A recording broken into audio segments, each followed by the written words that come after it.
Hello, everybody. Welcome back to this week's episode of Let's Talk Life, where we talk living inspired, fearless, and encouraged. I am your host, Robin Terry, and as promised, we are going to talk baby mama drama this week. If you listen to my recording on the last episode, I talked about Hagar and Ishmael and how God still provided for Hagar and Ishmael, even though Abraham sent them on their way. He basically had to separate himself from them. But because God is who he is, he showed up to take care of Hagar and Ishmael in their time of need. And so I decided that I wanted to do a series called Baby Mama Drama because we as mothers, whether we're married or single, we deal with baby mama drama issues. And it can be such a headache sometimes, a really big headache. And so I'm going to tell you guys a story. So if you follow me, you know I always got a story to tell. So I'm going to tell you guys a story about my first experience with baby mama drama. I was in my senior year of high school. In case you guys are new to my podcast or my videos, I got pregnant when I was 15 and I had my daughter when I was 16 years old. So I became a mother at a very young age. I was still trying to figure out who I was. I was still the child and I was having a child. I had a baby and it was an experience. I'm just going to leave it at that. The entire ordeal was an experience. So my first experience with baby mama drama. Let me get to that. Fast forward, birth. Ariel is a few months old. She's probably, I think, a year old, maybe a little over a year old at this point. And I was working at a grocery store, and my entire check was going to diapers, food, clothes, whatever I could afford to take, whatever I could afford to pay for Ariel. My entire check went towards that. I was watching my friends work and go shopping. My sister was working and she was going shopping. And it was driving me crazy that I couldn't take not even a penny out of my check to enjoy it for myself. I couldn't get myself anything. My entire focus was on my baby and taking care of her, as it should have been, because Ariel was my responsibility. And while I had, a support system, I didn't want to put her off or like dump my responsibilities off onto my parents. That's just not something I feel comfortable with. And so I spent my whole check on my baby. And I wasn't getting any help from her father, from the guy I had sex with, who I once loved very, very much.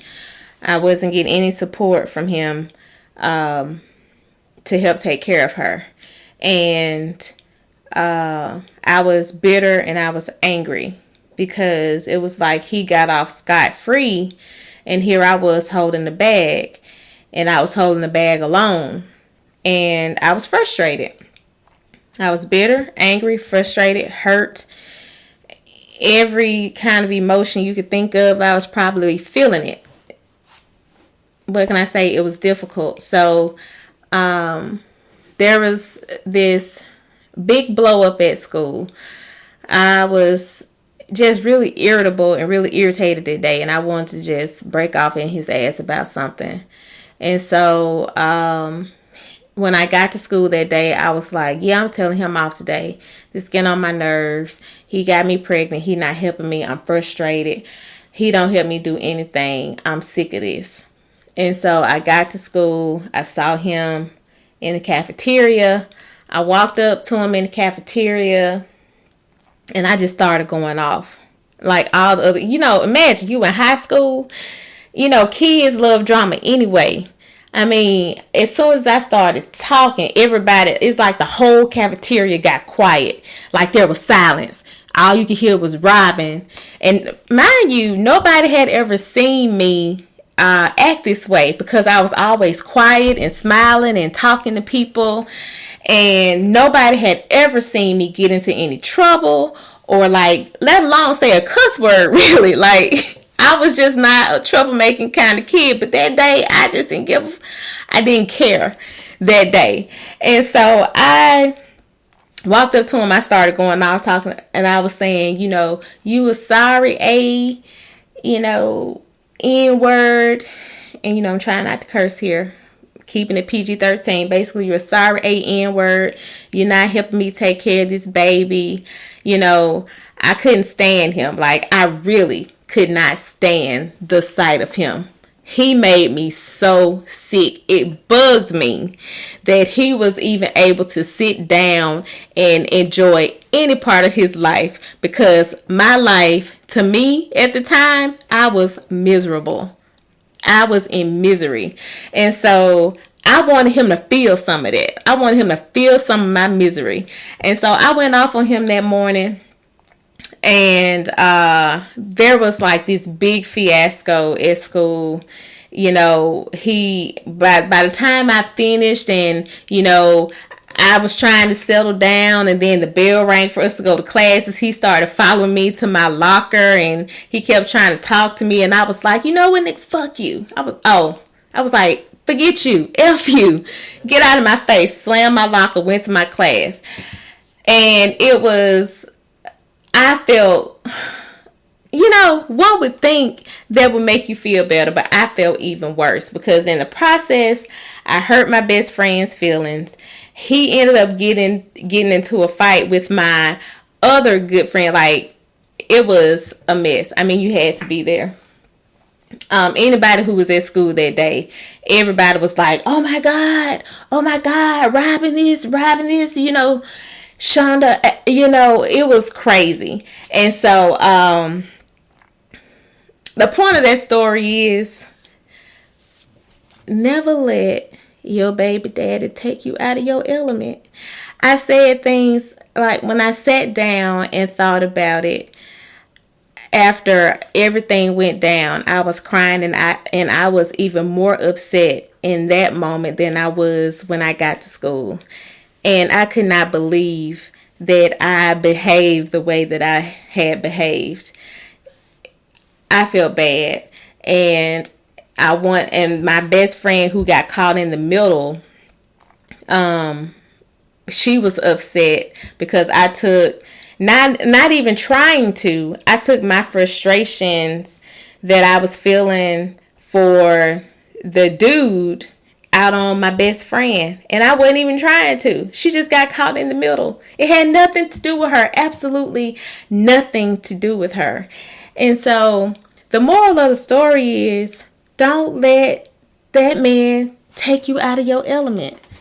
Don't let him get you into such a rage that you start acting a fool, cussing, screaming, kicking, trying to make him feel what you feel. Because let me tell you what, he is not going to feel it. He's just not. He's not in your mind. He's not in your emotions. He's not in your soul. He has no idea what you feel. I don't care how much you kick, scream, yell, shout, curse, throw things. He's not going to feel it. You're only going to make yourself feel worse. You're going to run up your blood pressure. You're going to act all out your element. You're going to ruin probably more relationships, more friendships, because you're so consumed by what he is and is not doing that you can't focus on what is going right in your life. So don't let it consume you. So if you have a problem with, the sperm donor not helping you. Now, if you want to know what my definition of a sperm donor is, go listen to last week's episode because I laid it all out in that episode. So if you want to know how to handle your sperm donor, it's simple. Very simple. Don't get consumed by what he is and isn't doing to help you. You focus on yourself. You focus on your baby. And you do what you got to do to take care of you guys. If you get so caught up in what he is and isn't doing, it is going to drive you crazy. You're going to do things and say things you wouldn't normally do. You're going to spend so much time thinking about ways you can hurt this man that you're going to miss out on the good things in life. Like, because, for example, with my friendship, okay, because I was so upset with him, my best friend got caught in the middle, and then she didn't talk to me for a little while, and I couldn't blame her. I couldn't blame her one bit. I couldn't blame her if she never spoke to me again, because I hurt her. Not intentionally, but I did. I hurt her. Trying to hurt him, but I hurt her in the process. And he probably didn't give 2 cents. He still went on about his life doing what he wanted to do. Did I get any help after acting a fool? No. Did I feel better after acting a fool? No. Did he change his ways after I acted a fool in front of everybody? No, he didn't. I was still on my own. I was still doing it by myself. So, what's the point? What is the point in cursing and screaming when it's not going to change anything? It's not going to make him want to be a better father or a better man. Only God can do that. That's something God has to change in him for him to be a better man and father for you and the baby. You throwing things, kicking and screaming, and trying to get him to understand how hurt you are and how he should and shouldn't be doing this and that, it's not going to work. So just calm down, calm all the way down, bring it down a notch, and focus on you and that baby, and let him do whatever it is he's going to do. Because in the end, God going to take care of him. He's going to get what's coming to him. And no matter what you do or what you say, it's not going to change his mind.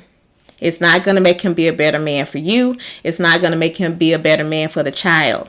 That God has to change his mind. God has to change his heart. And you acting a fool until God does it is not going to do anything but make you feel bad. Because what happens is, while you're so focused on what he's doing, he's living his life.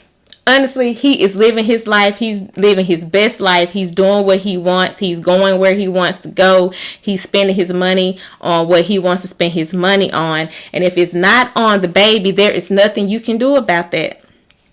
Absolutely nothing. You can put him on child support. And even if he's behind on child support, you kicking and screaming, it's not going to make him pay child support.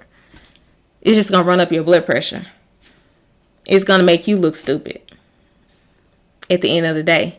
So save yourself the headache, save yourself the trouble, and focus on what you have going for yourself. Spend that energy focusing on making yourself a better mother, making yourself a better person. Spend that energy focusing on your future, focusing on what you can do to make your life better, whether he helps you or not. Spend that time in prayer and in meditation. Go exercise. Go find things and hobbies that you enjoy. Find ways to spend quality time with your baby. Let all of that anger and frustration go, because all it does is drain you. It's like drinking poison, because that's what resentment and anger and frustration does. It drains you. It makes you feel bad. It's like drinking poison. You're just slowly killing your spirit. Don't do that to yourself. Love yourself enough to know that it is okay to let him be.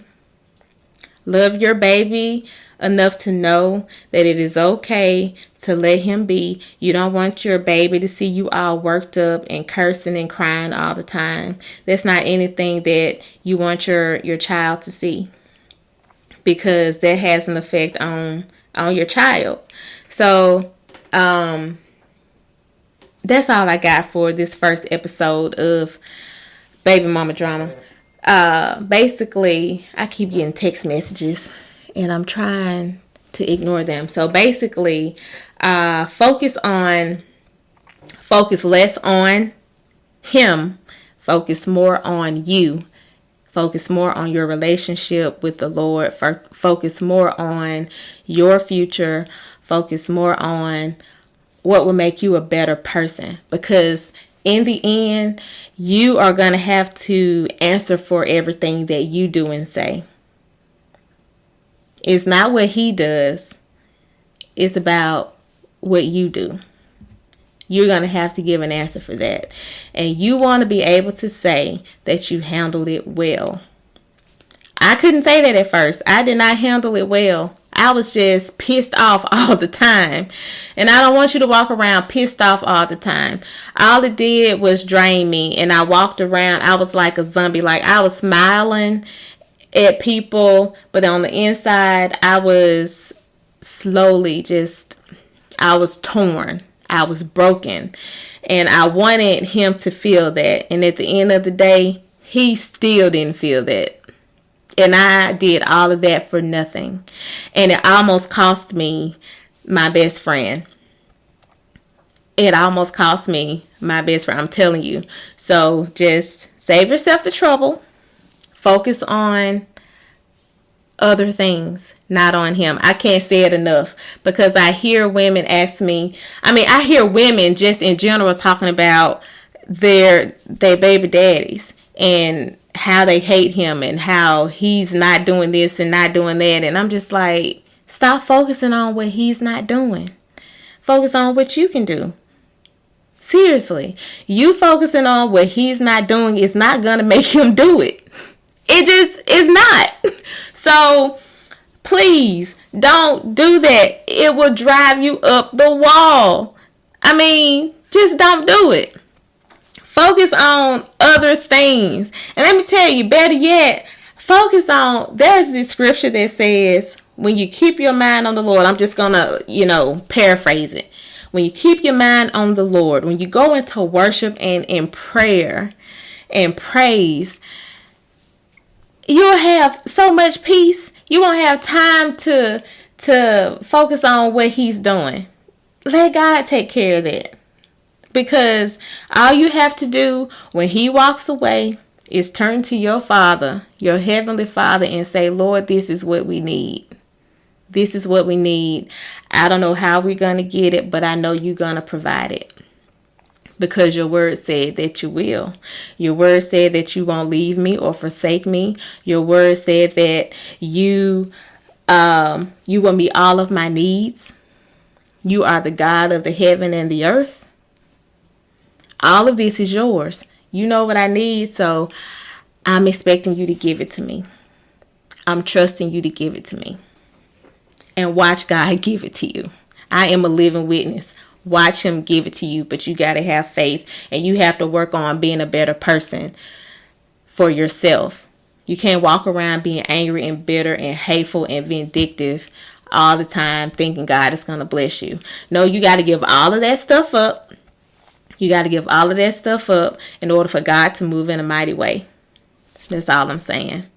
So focus less on the sperm donor. Focus more on yourself and your relationship with the Lord. Put God first. Focus on those kids and just do what you got to do and watch God make a way. And that's all I have for today for this first episode of Baby Mama Drama. My name is Robin Terry. I am your sister in hope and healing. Follow me on Facebook at Dr. Robin Terry, Twitter, or Instagram at Divine Diamond, DVINE Diamond. You can also follow or subscribe to my YouTube channel, Let's Talk.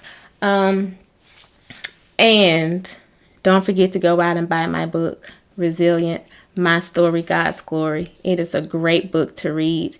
It will be a blessing to you. It's a beautiful cover too. Thank you for tuning in. I appreciate you. I love you. And until next time, peace and blessings.